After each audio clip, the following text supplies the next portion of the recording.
Where to even begin? A whole boatload of brand new KeyForge news has just been released, and at last so many of the questions we've had over the past number of months are being answered.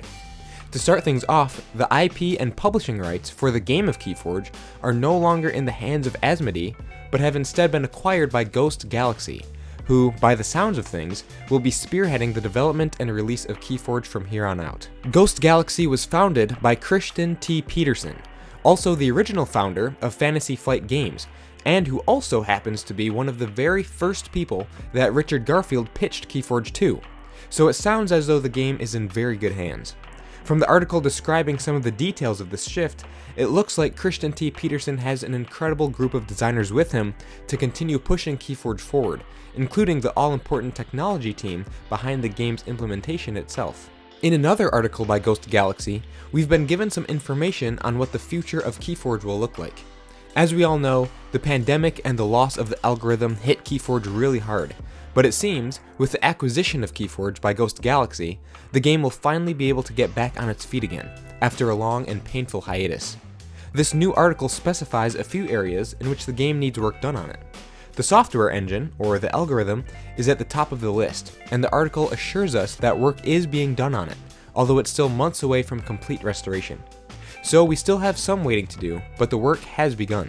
I'll leave a link to all these articles in the description so you can check them out yourselves, but the article goes on to describe their efforts to repair, revamp, and reintroduce organized play, deck registration, release plans, and things of that nature.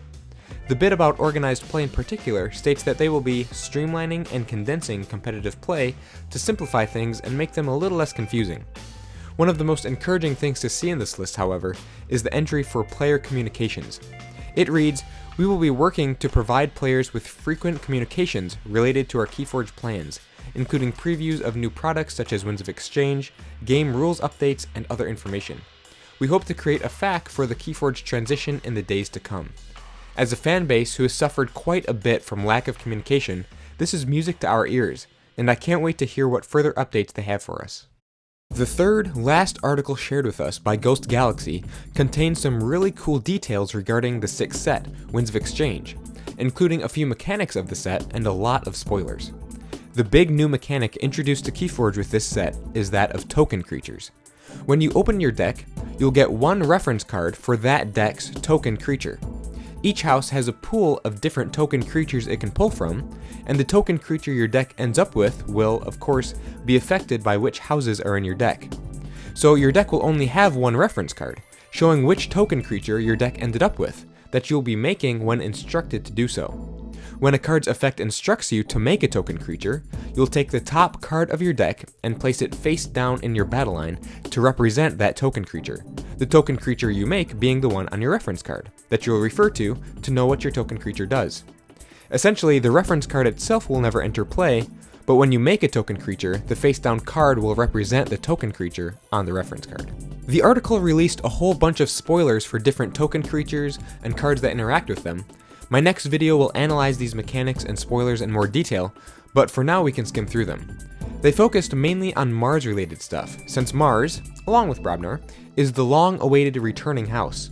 We have Grunt, who's just a straight-up vanilla 3-power Martian soldier, Rebel, who deals 1 damage to a creature whenever he reaps, and Scientist, who has the Omni ability of revealing a Mars card from your hand and archiving it. Examples from other houses include Goblin from the returning House Brobnar at 2 power with Skirmish, Squire from House Sanctum with Taunt, Politician from Saurian with the action ability of making keys cost +1 during your opponent's next turn, Explorer from Star Alliance, looking at the top card of your deck and choosing if you want to discard it as a reap ability, and Priest from Unfathomable, with the action ability to exhaust an enemy creature.